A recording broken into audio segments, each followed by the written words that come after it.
let's get to why we're here. How to get started with digital ethics, starring Teresa Conifrey and Christina Huppner. And I will ask you both to take it away. Thank you very much, Kevin.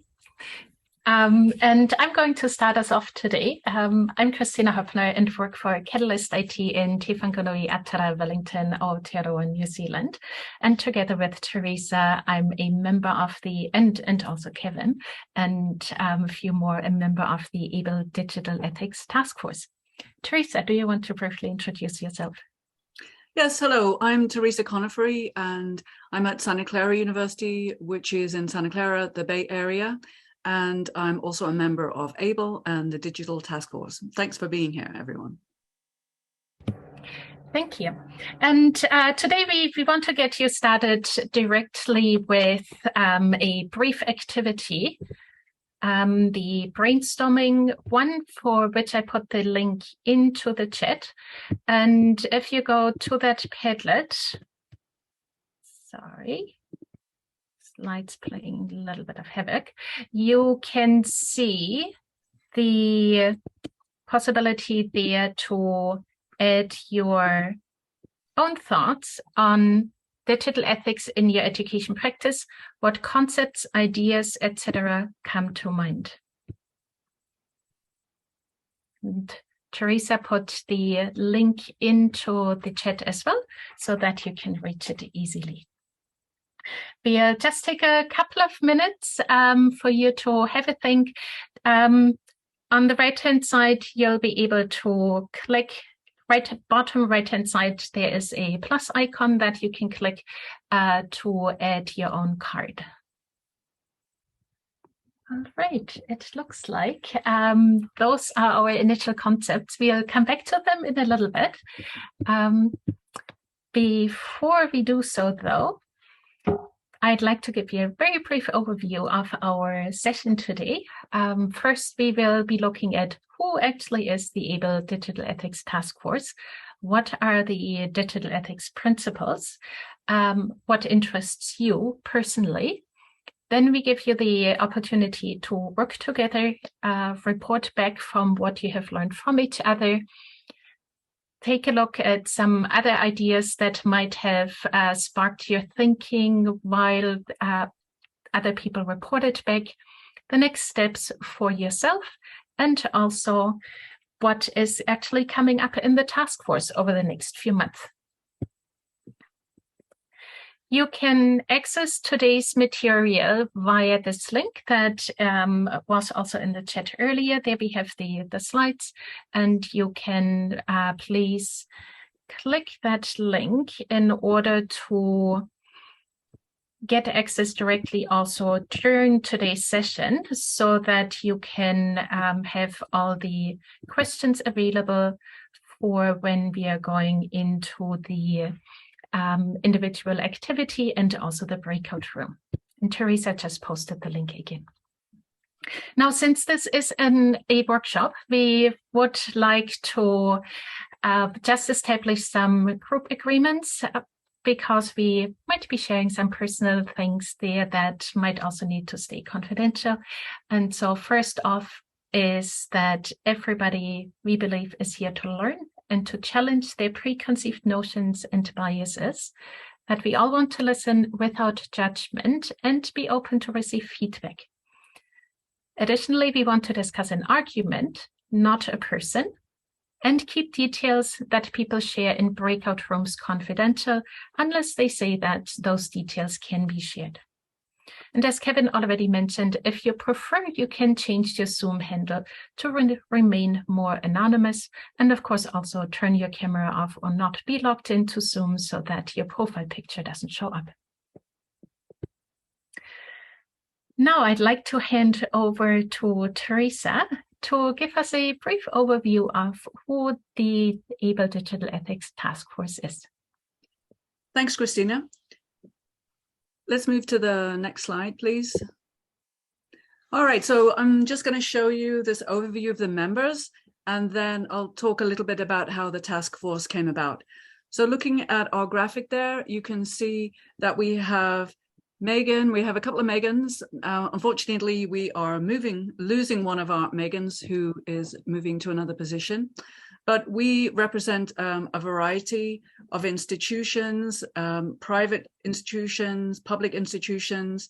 We have Christina, of course, who is in New Zealand. We have Christine, who is in Australia.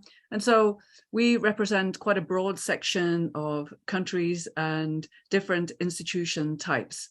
This is what you're seeing on the screen is 21 to 22, and this is the third year of the task force.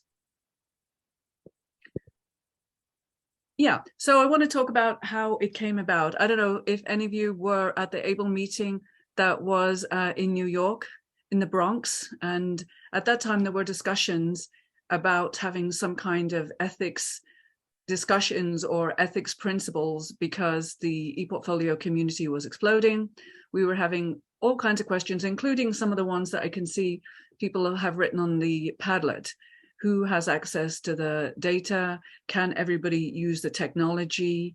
We knew that there were that this was rapidly changing environment for the technology for ePortfolios as different institutions were beginning to use them and for different purposes. So we thought we needed to do a little bit of research on that, and it was something that had not really been explored very much in our ePortfolio community. And so a call went out for members. Some people have been there from the beginning. I believe Christina and Kevin, you've been there from the very beginning.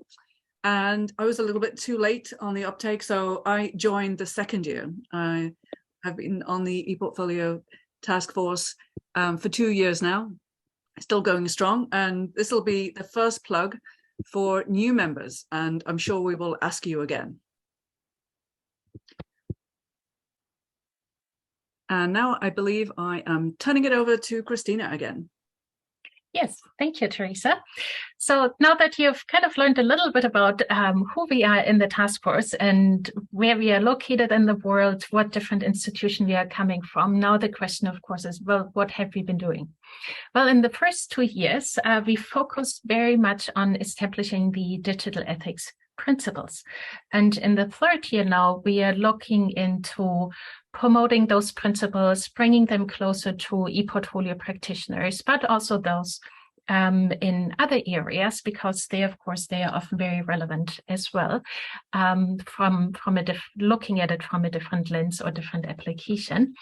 And another part that Kevin already mentioned at the start is the research that has started this year in regards to mapping ePortfolio practices in the United States. So our current version of the principles, version 2, that you can see here on screen, contains 13 principles. We started out researching and investigating and writing up 10 principles in the first year. And in the third year, we added 3 more, which were the visibility of labor, evaluation, and DEIBD, diversity, equity, inclusion, belonging, and decolonization. You might think, wow, that was not really a lot of work for year 2, but actually these were much more complex principles than the ones that we had looked at in the first year, therefore deserved diving deeper into them and having more conversations around them.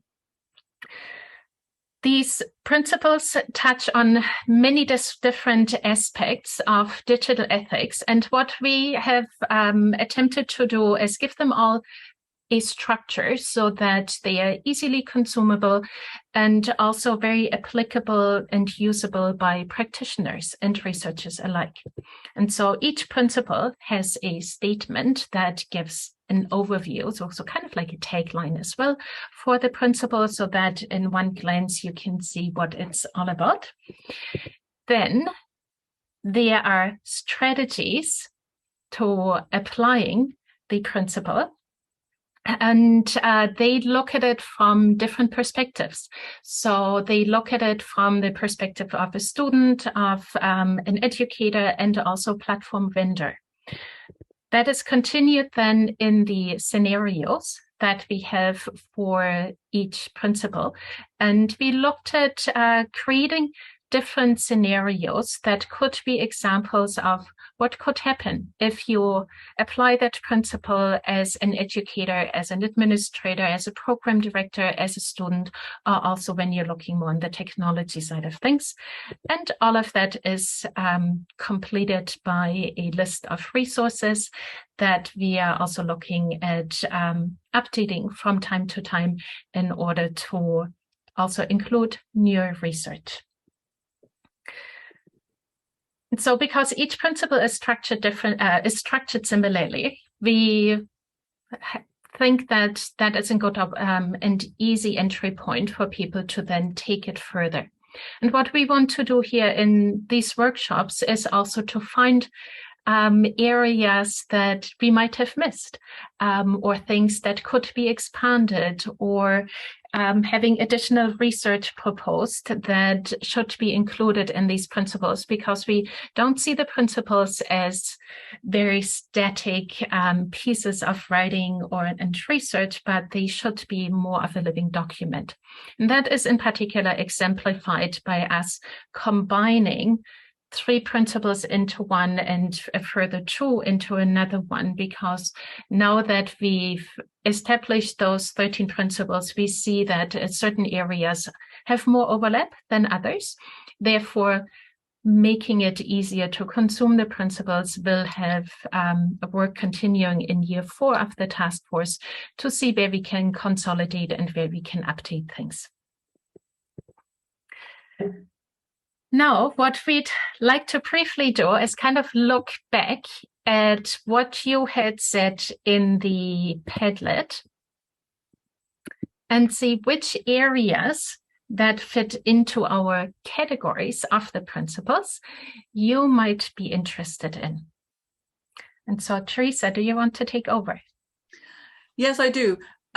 Unfortunately, I am not able to move around the items on the Padlet I discovered. I can only move around the one that I created. That you did? Yes. Okay. Not any of the others.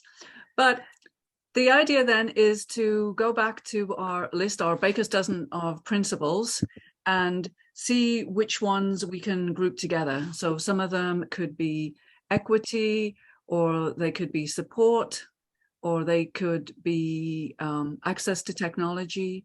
We're trying to get groupings, DEIBD. But as Christina already said, we're going to find that there's a lot of overlap. You might think, well, is it evaluation? But then evaluation takes in DEIBD and so on. So we're going to do our best, but know that there will be some overlap. Meanwhile, Christina is expertly moving all those cards around in the Padlet. So it looks like 1, 2, 3, 4. Does that look like we've got 4 groupings then? Yes, so there's definitely a strong equity, diversity, belonging, inclusion group of people interested in it. We also have privacy, personal accountability, accessibility, kind of access and privacy kind of go sort of together as well, potentially, depending on what is the focus there. And establishing an online identity. I'm not quite sure what the writer might have, in which direction they might have wanted to go. And educating students, that is, support and practice, I would say. Yeah, education or support, yeah. Well, it doesn't matter completely, because you will have a chance to work with more than one principle. But for our activity for the moment, we wanted you to go back to our list of principles and to choose one that interests you. And if you click on the link in this or in the slides, or go directly to the list of principles, you can go, there's an overview, and as Christina was telling you, you can choose which one, click on the links there to give you more information, to give you the abstract, the some cases where you might use it, and some more considerations for implementing that principle. But what we want you to do is also to think of your own activities. So we've given you some examples with the scenarios, but maybe you have in mind a situation at your own institution, an assignment that you do or an assignment that you've seen, and we want you to consider that assignment through the lens of whichever principle you'd like to delve into. And so as you consider the assignment at your institution that you've created or that you've been part of evaluating, assessing, it could be, we'd like you to think how you might change that assignment or suggest it be changed to take into account what you are reading in the principle. And then as you think about how you might change it, how and why you might change it, what challenges? Would there be resistance? Would there be resistance from other faculty? Would it be from students? Would it be from the chair department, technology staff? Where would some of the resistance come from? And this is an individual activity. We are going to give you about 15 minutes because to think through that, because I know there is a certain amount of reading, finding the principle, reading through it, and then time to think how you might apply it in your own context. Catherine, that is perfectly fine getting sucked into it because there's a lot to digest, and so just let it percolate. And since we are such a small group, we can certainly change things around a bit in our next couple of activities, and discuss also the principles a bit more, or what your current thinking is around them if you haven't quite wrapped your head around what activity you might want to do differently. Yeah, and also we're wondering about whether you want to take a break or continue, because since it is such a small group, we could kind of keep going and finish early, or we could take a break, come back. What do you both think? I'd be fine with continuing and ending early. I'm the same. I'm ready to share if anyone wants Ready to go? Yeah. Kevin, you as well? Sure, yes. You want to start, Sydney? Yeah, I guess I can. So the principle I chose was the DEIBD, which I wrote in the chat. And yeah, in this case, I'm thinking about an assignment that I just finished evaluating, actually, which was pretty complex. It was for a pre-orientation group of students, very diverse group of students who are just coming to the university, and they will be matriculating and starting in the fall. So they're just coming out of high school. And they came from very different places. There's a lot of diversity in the room. So one of the assignments was part of their e-portfolios, just to include a map of where they came from and how they got here, and just a few points on a map. And what I thought was really interesting, I mean, I gave them a map of sort of a few points of my ways of getting to the university. Of course, I'm much older than they are, so I had a few more points along the way. But some of the students added a lot of places where they visited, and, you know, vacations and trips and a lot of travel.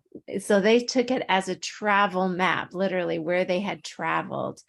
And so it might have been my mistake in giving them the assignment that was a little bit less specific. But I saw the differences very clearly. There were certainly a couple of students who said, I've never left my town. Like, I grew up here and I've never left. And this is the first time I'm coming to this place. And whereas other students had gone all around the world, you know, clearly have had a lot of travel. And so I was just really conscious of that. And I just thought, oh, this sounds, I mean, it could be a good thing, I suppose. But I was also, you know, I'd love some feedback. But to me, I think the changes I would make is certainly not to tell me everything where you've been in the world, but to be very clear about where you were born, where and how you got here. You know, maybe one stop along the way would be fine. And the other point being that the challenge of really trying to I don't know, give students a chance to see that travel may look differently from one person to the other. I mean, we've all had experiences in our larger communities. We've traveled to the other side of the city. Some people have never gone across the river, to see the other side. But some people have traveled a lot in their area and know a lot about their area. I mean, that could be another way to think about this travel map, that it doesn't necessarily mean international travel, but it could mean just to see a different neighborhood, because one of the things we wanted to do is introduce them to Richmond and Virginia, which is a fairly interesting city and a vibrant city. So yeah, so I think the challenge for me is really trying to be sensitive to a lot of different travel experiences and the kind of inequities that students might feel where they haven't had that opportunity to do that. Mm-hmm. And sorry, Sydney, where are you from? Oh, I didn't tell you that. Sorry. I'm from the University of Richmond in Virginia, and I am a professor of history and women, gender, and sexuality studies. And I am just new to this program called Bridge to Success, which is a pre-orientation academic program, 5 weeks in length, where they take a course and they do a lot of orientation to college. So they're student athletes, international students, first generation students, and then just students who really feel like they need a transition course to get prepared for college, and they start in the fall. There's quite a variety of students, isn't it? All those different categories. Yes.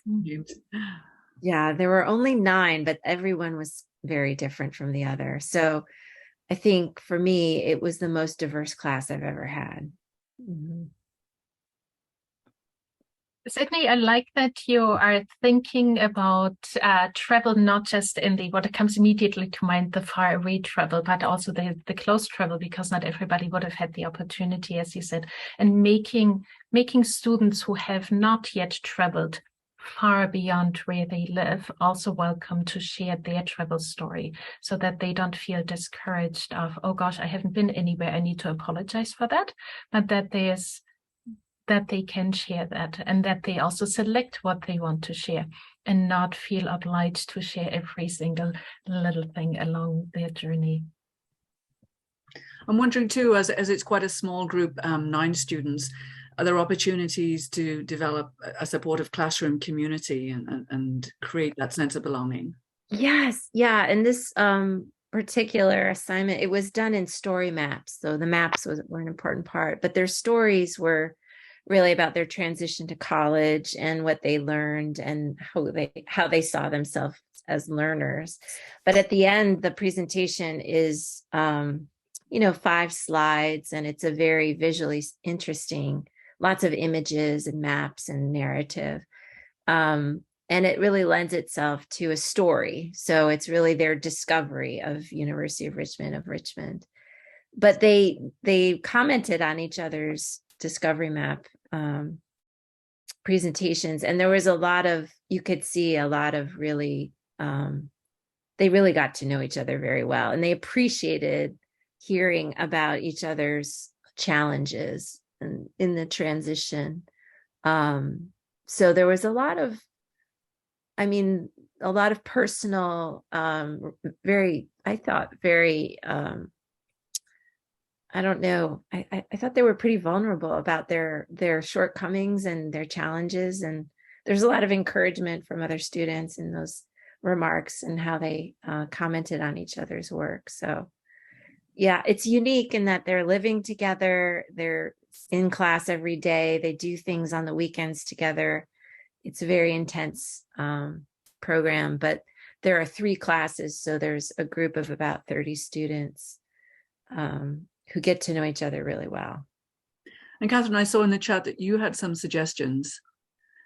Yeah, I have a lot of thoughts, always, probably too many, but I wanted to say something else that I didn't write in the chat. I had a similar assignment for a first year class. It sounds like you have a living learning community, which does give some really great opportunities.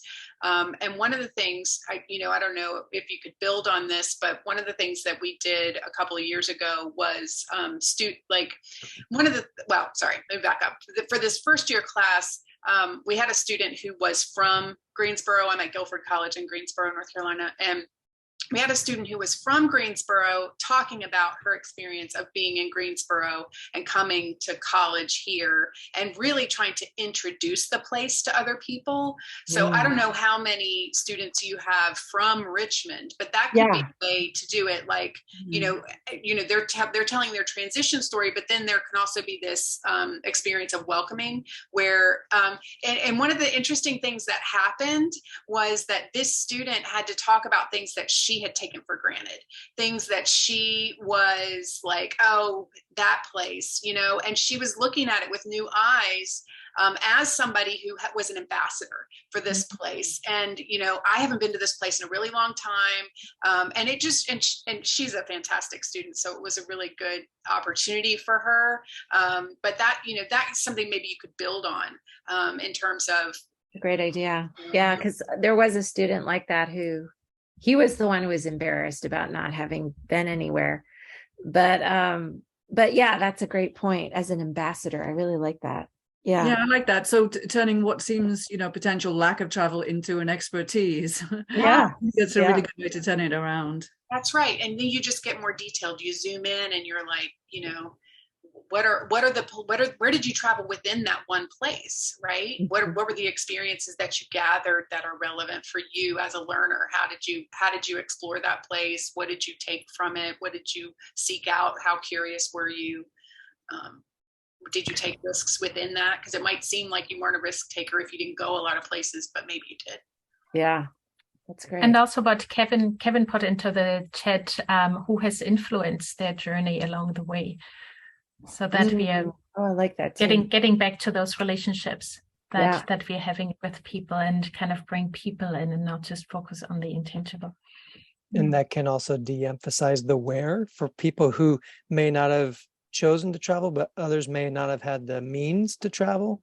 And so by adding in the who's influenced their journey, even if it's a community member, a family member, they are able to talk about their journey, even if it has been one of locality or widespread experience. I like that too. Yeah. And Catherine, which of the principles did you look into for yourself? I looked at the diversity, equity, inclusion, belongingness, and decolonization as well. And what I was thinking about was the way that we're building our, we have some assignments that we're adapting because we're really launching our ePortfolio program. We have been using it for a couple of assignments in our general education curriculum. We have a part of our curriculum called the Collaborative Quest. And students' first class is called Initiate, and they, it's like a first year seminar kind of thing. And they don't really use the ePortfolio right now. In that class, they're going to be introduced to it in their reflection seminar, their first reflection seminar class, which will happen. Our calendar's a 3-week session where they do one class, and then a 12-week session where they do 3 classes. And so they'll start using their ePortfolio in the 12-week, but we're going to ask the first class to have them upload at least one assignment to Canvas so that they can get the experience of importing things. But what I was thinking about, they do an assignment in that class called My Story. Mm-hmm. And, we're trying to build in prompts to include visuals and that kind of thing. And we were encouraged by our mentor. We're a part of the ePortfolio Institute. We were encouraged by our mentor to have them in that just very first encounter with the ePortfolio to use pictures, to actually engage the portfolio in that way. And the other thing that I've been really inspired by that I plan to use is IUPUI's alternatives for reflective assignments, because I think it lowers the barrier to entry where students I think a lot of times students with, diverse education backgrounds, and they might come in with worries about feeling prepared, and, kind of meeting them where they are and bringing them into the platform, I think is something that has really resonated for me. So, I mean, I've gotten a little bit of pushback from other faculty who want everything that they do.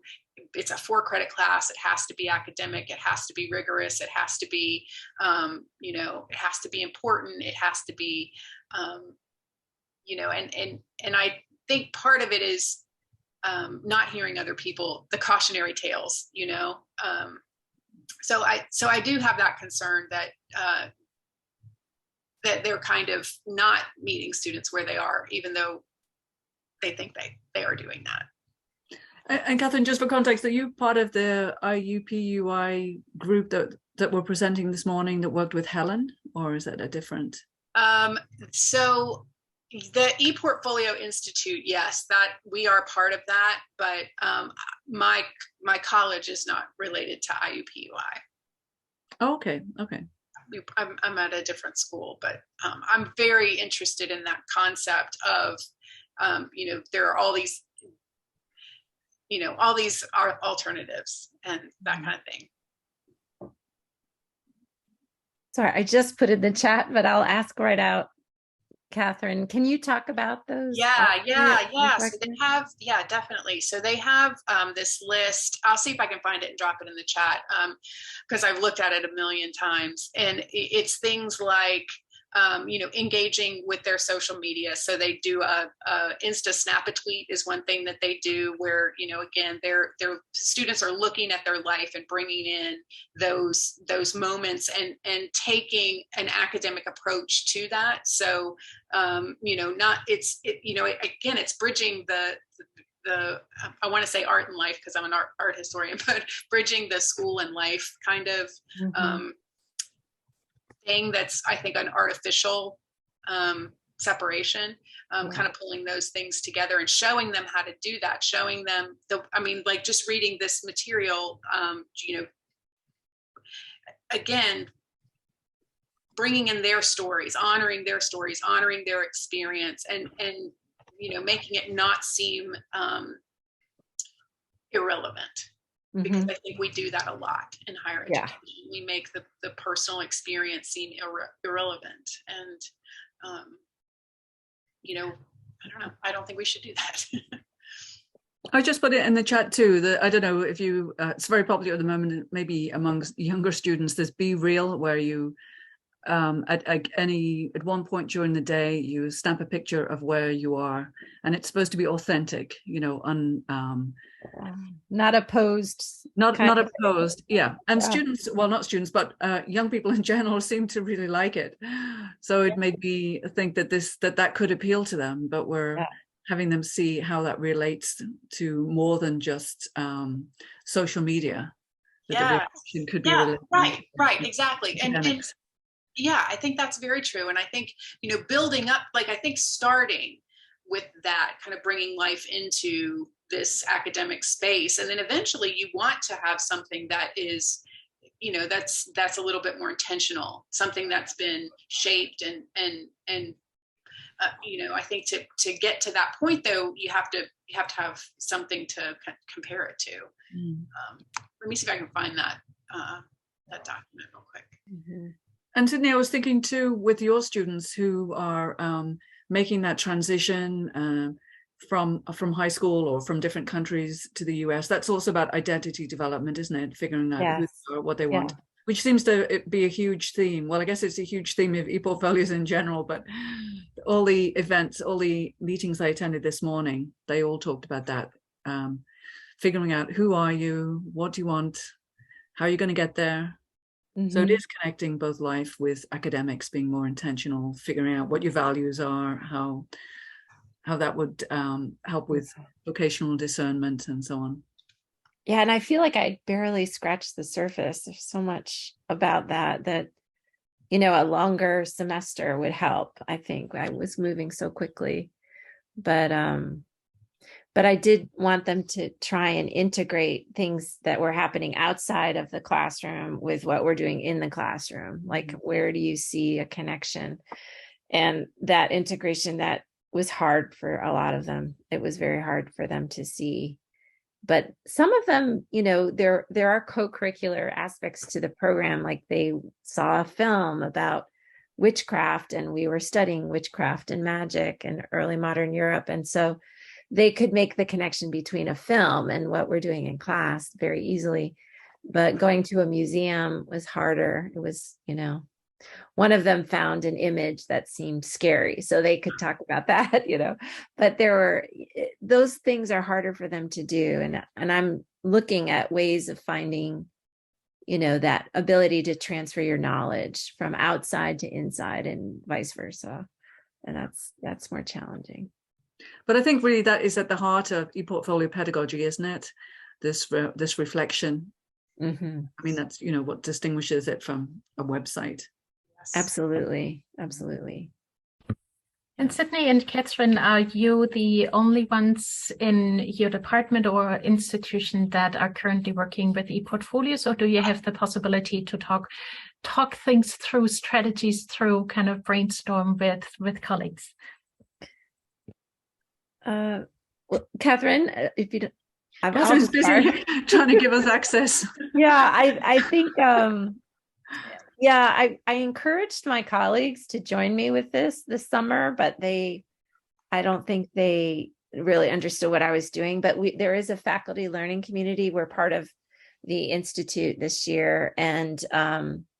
And so there are a number of us talking about it together, and then we'll rejoin in the fall. And I'm going to share what I've done and hopefully get more feedback. But this has been very helpful because, you know, thinking about diversity, equity, and inclusion is a big piece. And it's one of our learning outcomes that I hope I can, you know, integrate into some of the reflection assignments for first year seminars and maybe even capstone seminars. And, you know, I think telling more about yourself and seeing how people are different from you and learning more about each other. For example, one of the students had a very thick accent, and everyone assumed he was an international student, when in fact he was an American citizen. And he had been living in the United States for 7 years. And it wasn't until they saw his travel map that they understood where, you know, he was from. And they really, oh, you're from North Carolina. I know North Carolina, you know, and so they really did connect in a different way once they saw his map. So, you know, I found that was kind of helpful, I think, for a lot of students, that they could overcome some of those barriers, but to help them realize that, like, we hear each other, we look at each other, we assume things about each other. Yeah. And just seeing where I think some students really were much more willing to share about their family. And we talked about balance and how important finding balance at college is, and that you can't do everything. And how do you find time for yourself? And so one of the discovery points was finding a place of solitude that's really important for you. And so some of them talked about a place on campus, others talked about being at home in their room. So there are a lot of places that were really important to them. So yeah, I think the story map really did lend itself to thinking more geographically. And I think that was really a big change for me, because learning portfolios have always been more text driven, and this is very different. This is much more spatially driven. Thanks, Sydney. I'm noticing a few people have joined us. So Elaine, are you there? And Zachary, are you there?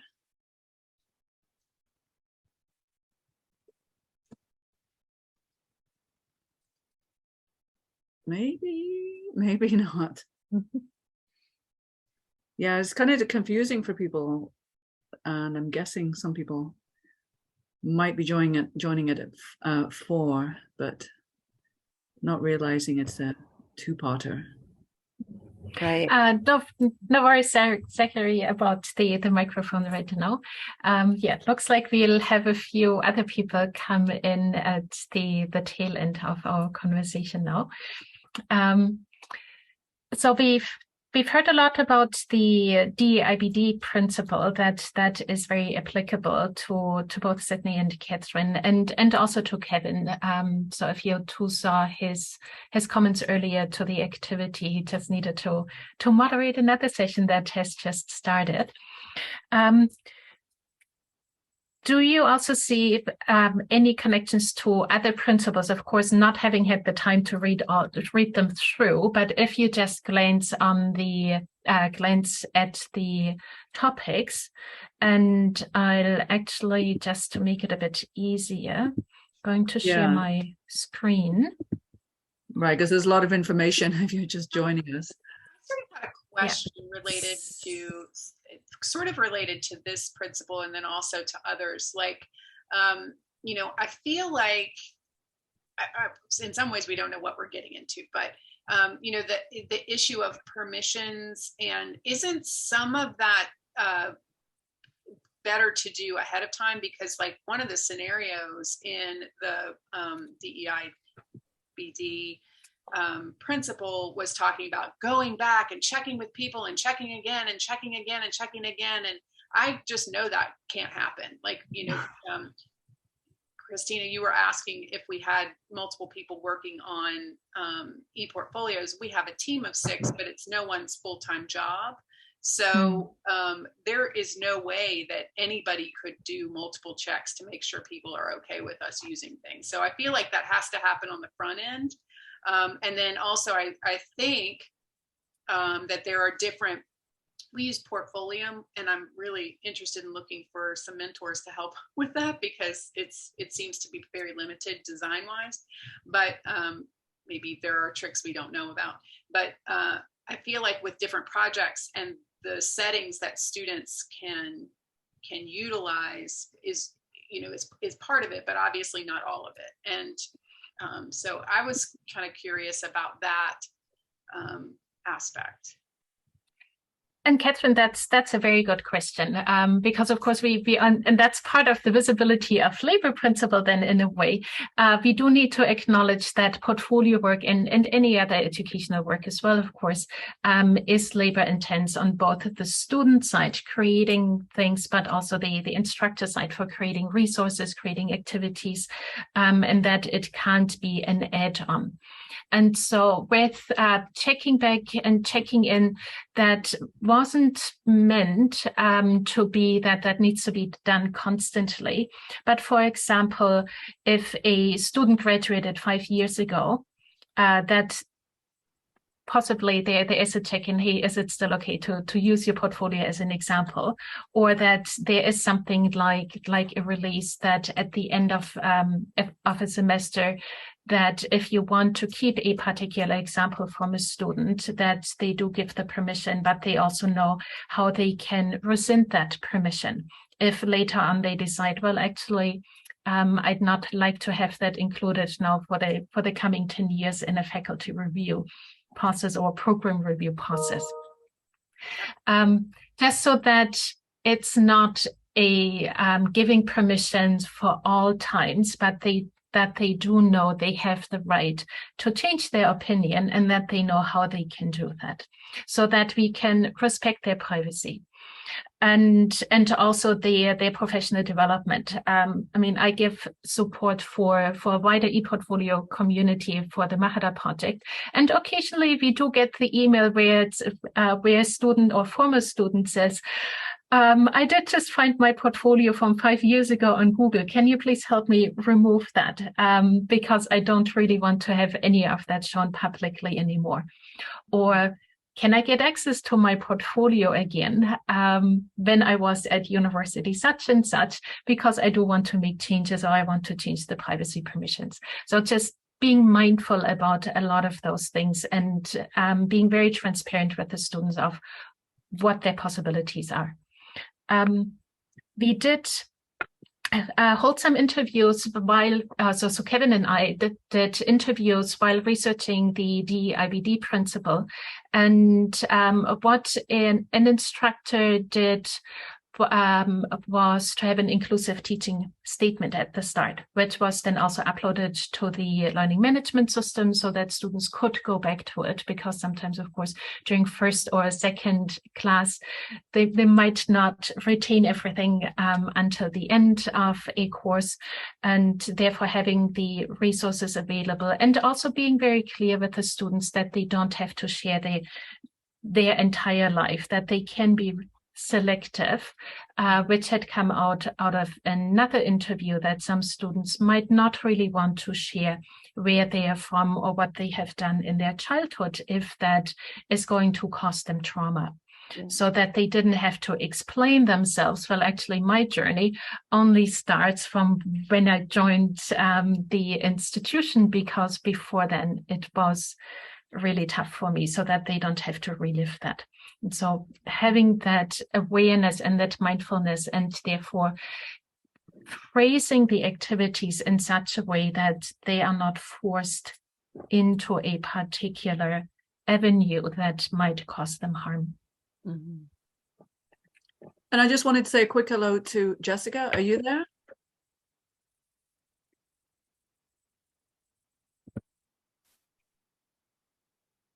Oh, well, I just wanted to, in the interest of diversity and inclusion, make sure that everybody is feeling welcome, because I know some of you have joined us midway through our session, or more than midway through.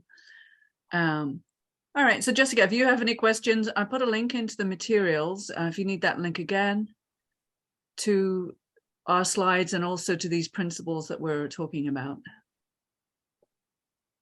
Okay, resending the link.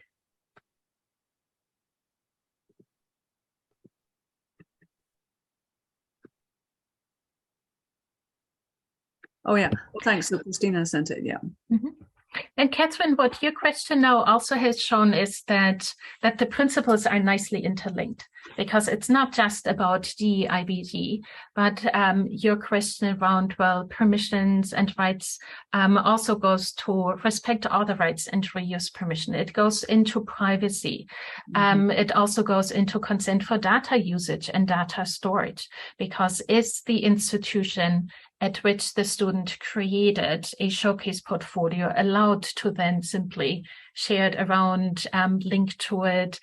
Will it be found publicly, or any of those things? Does the platform provider that you're using, do they do data mining on it? Do they include it in certain analytics and maybe make certain personal information public or not? All of those questions are not just from one principle, but really overarching. And then, of course, it also goes into the support and practice.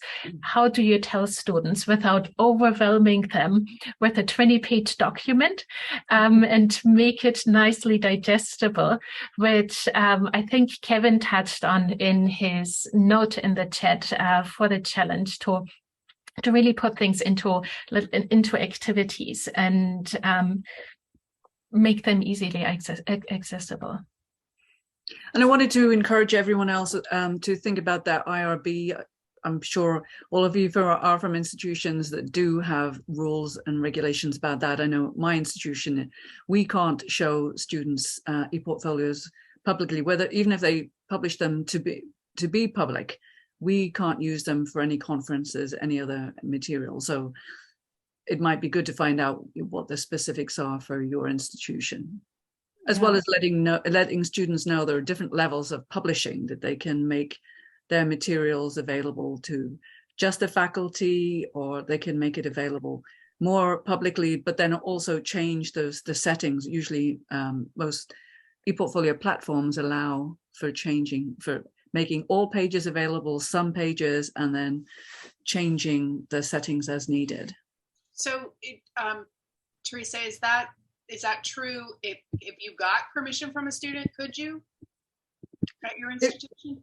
Well, if we got permission from a student, we would still need to get IRB approval. If we wanted to show a student's portfolio at a conference, or if we wanted to publish anything. Well, I guess local university publishing would be fine, but say we wanted to publish a journal article, we would need to get IRB approval.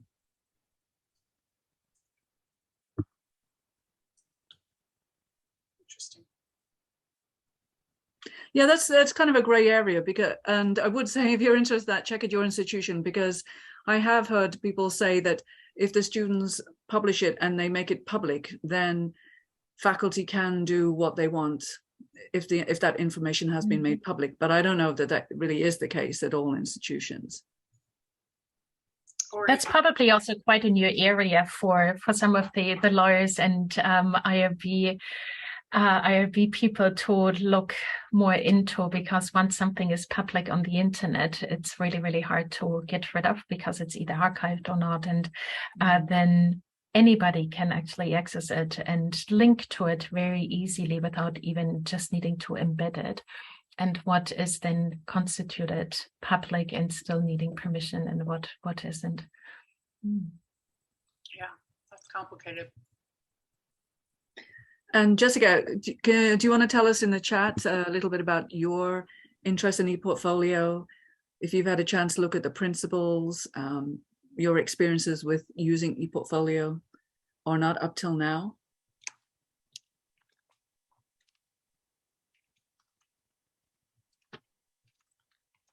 And Zachary, I'm remembering too that you that your microphone isn't working. So if you want to share some information with us in the chat, that would be great. Oh, fantastic, Jessica, that you can be at the AEC New Institute on ePortfolios. So you've all had a session earlier today, I think. So look forward to listening to that recording and learning what you have learned and the practice part that you take away from it. The pilot that you mentioned in the chat that is beginning this fall, is that in a particular program then with a few students, or are you going larger directly?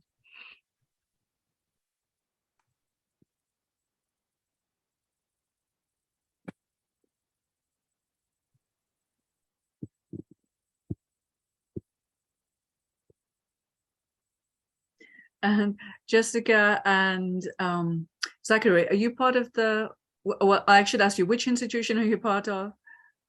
Because we've heard about multiple institutions working with the AAC New Institute this morning.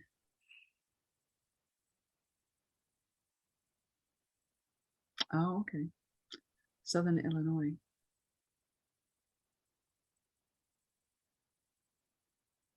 Fantastic. It's good to get that planning started early. So we definitely want to encourage you, if you haven't already come across the principles as part of your studies in the Institute, to check them out and see what might spark some more ideas of things to include.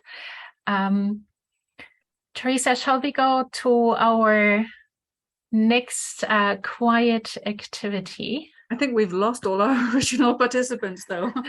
No, Sydney is still here. Well, no, Sydney had to go. Oh, she had to go as well. Yeah, okay. Gone. Well, in that case, what we can do, since we have 3 new participants, is that we maybe briefly talk about the task force and the principles, to give people at least the overview. So let me just go to the correct slide for that and hand over to you, Teresa.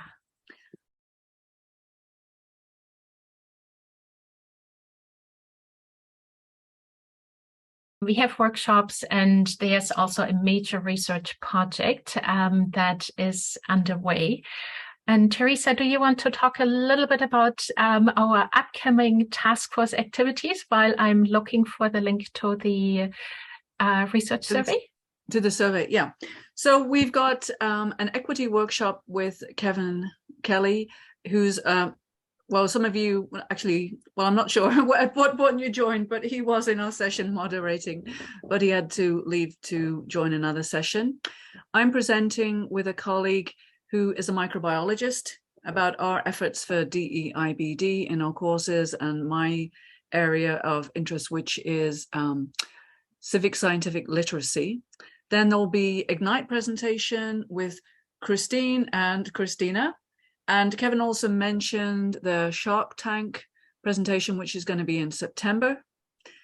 Then also there's going to be workshops in August 8th and 25th on, August 8th and 25th on sustainability, on sustainable e-portfolio practice, and one in October on accessibility.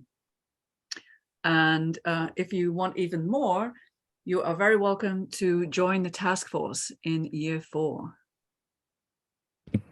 Yes, and actually tomorrow, Christine and I are going to tell you a little bit more about the foci that we had throughout our 3 years so far and what we are going to focus on in the 4th year. But in short, we are going to continue with the work that we've started this year, so more workshops, so that we can disseminate the principles and also get the chance to talk to all of you and see how you are working with the principles, how you might want to work with them, what you think might be missing, what we could add, where we might want to make some changes, because this is really a big community effort. And typically we are between 10 and 11 task force members each year. And this year we had 2 new members join, a couple of members leave. And so it's not always the same group. And everybody is welcome to join. You do not need to have a lot of or any digital ethics experience or digital ethics in ePortfolios experience, because what the task force can also be used for is very much getting into the field and making time for that research. And that's in a way also how I started in the task force in 2019. I wanted to make sure that I do take a closer look at that topic of digital ethics in ePortfolios, because it's very important to my work, supporting organizations in their ePortfolio work, making sure that we as platform provider kind of do the right thing, have functionality available that supports digital ethics, and knowing what is required by the community.